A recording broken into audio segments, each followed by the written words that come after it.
If you've been thinking about playing Pathfinder and keep hearing about this 3 action economy and you're just not sure what it involves, this video is for you. I'm Don, and I'm the Sly Strategist, and I'm going to give you a quick, down and dirty explanation on what the 3 action economy is, and to try to dispel some of the myths and some of the complexity of how it works. So, unlike a lot of other RPGs that has an action, reaction, this action, that action, Pathfinder makes it pretty easy by giving you 3 things to do, free actions and reactions. Within those 3 single actions that you have, multiple things can occur. This first section, we're going to talk about the single actions you can do. So this can be broken up into 3 general categories. I'm sure there are exceptions, but I'm going to cover the basics here. So the 3 things you can do is you can move, you can strike, and you have defensive actions. There's also some cantrips and spells we can do. I'll talk about that, but that's probably for another bigger topic. And we'll talk about it a little bit more when we get into the activities you can do. So the 3 things you can do. Start with number 1. We're going to do movement. Movement is 2 things. You can stride and you can step. Now what stride is stride allows you to take your full movement. It takes into account your encumbrance. It takes into account your race. It takes into account whatever it is that you have for your character, but you can take your full movement in a stride. And you can do that 3 times. So if you can move 25 feet, then in 1 turn, using your 3 actions, you can do 75 feet. So you can move quite a bit during your movement, but that is an action. Movement is always an action, and don't forget that. I know I've been in battles and things like that, and I want to do something else. Right? Basically, I want to do a 2-action spell, and I forgot that I moved and did something else, and now I can't do my spell. But they're already done, so you can't go back. So just keep that in mind when you're thinking about your movement, as well as the other actions you're doing. One other thing that you can do that's a movement that's a little bit of a special case is you can do a step. Now, a step comes into play basically when you have a creature that has an attack of opportunity. And unlike some other RPGs that are out there, attacks of opportunity are not universal. You basically have to have it from your class. You can have it from certain feats. And not all monsters have attacks of opportunities, but some of them do. So if you know that that creature has an attack of opportunity, the thing you want to do is do a step. What a step will do is allow you to move 5 feet, or if you're in one of the virtual tabletops, 1 square away, and that allows you the distance to not trigger an attack of opportunity. And then you can do whatever movement you want to do or whatever action you want to do, but it allows you to kind of step away from that creature without having to actually take that hit. So step is a very important thing to remember, and definitely pay attention when you have that monster come up that wants to hit you on the head. Now, something else you can do with your single actions is you can do a strike. So it's a 3-action economy, and strikes are 1 action. So you're thinking, oh, great, I can hit 3 times. Well, you can. And if you're that fighter or that barbarian and you just want to thwack on that monster over and over again and think you can do monster damage, you can, but it's not as clean as you think it is. So what I'm talking about is your first attack, you have all your bonuses from your weapons. You have all your race, your dex, your strength, whatever bonuses you have depending on the type of character you have, and you get that clean. You can use that on your roll. Your second attack is going to be at -5. Now, there are certain classifications of weapons that'll take that down. That could be another video in and of itself, but it is going to be at a base level -5. Some may take it down to -4. Some things may take down to -3. That's possible, but your second attack is at -5, and your third attack is at -10. So you're unlikely to hit. The problem with the -10 and the -5 to a lesser degree, but it's still something to take into account, is the whole critical success, critical failure. Now you get a critical success or a critical failure by doing either +10 or -10 from whatever the DC is that you're working on. So we'll do the armor class of the monster in this particular case. Let's say that the armor class of the monster is 15. Well, if you do a -10 on your third strike, it's super easy to get to have your roll adjusted to 5 or below. And that would be a critical failure at that point. So just something to keep in mind. You can definitely do 3 strikes, and there are cases where I've gone on and done 3 strikes. But if you can think of something else to do, we can get in that in the defensive actions, which we're going to do next, like take cover, raise a shield, heck, even a movement if the creature doesn't have an attack of opportunity or if it does use a step. But there usually are other things to do with that third attack or that second attack even that might make a little bit more sense. So keep that in mind and play a little strategy when you go through your turns.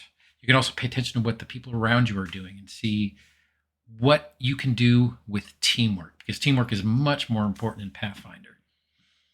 Now we're going to talk about those defensive actions. Defensive actions are things, once again, like I already said, is like raise a shield or take cover. When I say raise a shield, the reason why I'm specifically mentioning that is because, unlike in some other games, just because you have the shield on your arm doesn't mean you're going to get that +2. You have to raise the shield in order to ensure that you get the armor class for it. Just because it's on your person, on your arm, as opposed to on your back or whatever, just because you have it equipped doesn't mean that you're going to get it. So raise a shield as an action. Just keep that in mind. Something else you can do is you can take cover.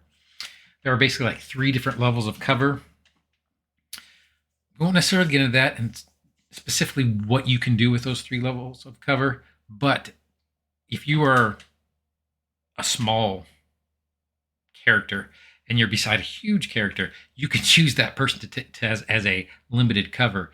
If you are by a pillar or if you can go around the corner, you can take cover and increase your armor class for that particular instance until you move again or until the creature moves again. So keep in mind of those defensive actions. When you're creating your character, look at your feats that you can do, and sometimes you can adjust things to make it better, easier, or you might have different defensive actions that you can do. But those are the 3 basic things that you can do with your actions, especially single actions. Actually, specifically single actions, let me not say basic. So movement, strikes, defensive actions. There is one other thing I would like to talk about is you can use cantrips. A lot of your cantrips are going to be single actions, so those can definitely be used. So keep that in mind. However, pay attention. Once again, this has happened to me, so I'm speaking a little bit from experience. When I was doing the beginner box, in truth, is I had a 2-action cantrip and didn't realize it until I got to that 3rd action and then realized, oh crap, I can't do the whole thing I was setting up for that turn. So just pay attention to what cantrips you can do. And there are some single spells, some heals. You can do a single action heal. And there are various other ones you can do, but most spells are going to be 2 actions or higher. Your character may vary that. So just pay attention to what each one of the things you can do. Now, from there, we're going to move on to the activities. When I say activities, I'm basically talking about special activities that come from your class, your heritage, your ancestries, spells. They're generally any special abilities or skills that you have that are part of your character's core. So a lot of your spells are going to take 2 or 3 actions. Heck, there are some spells, from what I understand, that will actually take multiple turns to set up. But that's for a bigger, more involved video than this. But a lot of your spells are going to be at least 2 actions. So keep that in mind. So in that case, you could do a movement action as well as your spell. Or you can do a strike as well as a spell. Or you could do your spell and raise a shield or take cover, depending on what's occurring within that particular instance. Once again, all these things to keep in mind. There's a little bit of strategy with the 3-action economy. It is definitely not hard, but there's so much that you can do. There's so many possibilities that just bam, bam, bam. Hitting 3 times just seems like a waste. So much to do, so keep all that in mind. Now, those are the things you can do in your 3 actions. 2 exceptions I'd like to talk about. They're not really exceptions. They're just what you know. They're what you think. They're what every system has, and I just want to cover them here. There's free actions. Free actions, they don't cost anything. They occur on your turn, so it has to be on your turn to be able to do these things. A good example of this one would be delay. If you want to attack the creature after your druid casts Tanglefoot on a monster so that you have a better chance to hit. You can delay your turn to go after the druid, but before the monster in the order, and that way you can work on that teamwork and you have the advantage because of the hard work that your fellow player has done for you. So delay would be a free action that you can do. The last thing I'm going to talk about are reactions. Reactions, they normally come outside a character's specific turn. Things like Raise of Shield, Aid, Arrest a Fall. By far the most common, especially if you're a fighter, and I'm trying to think off the top of my head, and it's the biggie if you're definitely a combat class that has this feat, is Attack of Opportunity.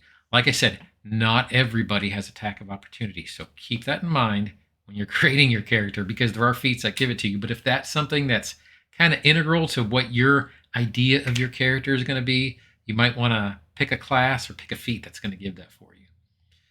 So I hope that by talking about this and kind of going through what the 3-action economy is, it has given you an idea as to what you can do during your turn. There is so much, I don't even want to say complexity because it's not complexity, but there's so much opportunity to do multiple things on your turn that you just don't get in some of the other games. And it really encourages teamwork, and it really encourages the group working together in order to accomplish a goal.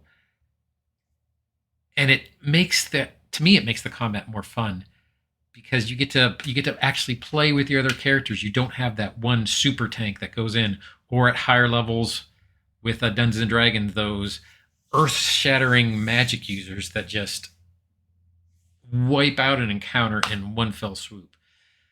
So these are some of the things to keep in mind. I hope that this brief little explanation maybe demystified the 3-action economy. It is not hard. It's actually kind of fun to sit there and put all these things together. So I hope you enjoyed this little explanation. And if you could, you can like or subscribe if you'd like to see some of the other stuff that I'm going to be putting out. And I appreciate your time. Feel free to leave a comment. And if you do, I will try to answer as quick as I can. And if you need an answer, if I don't know the answer, I will look it up, or I'll try to find someone who can answer it for you. So you guys have a good day, and glad you enjoyed the video. Thanks.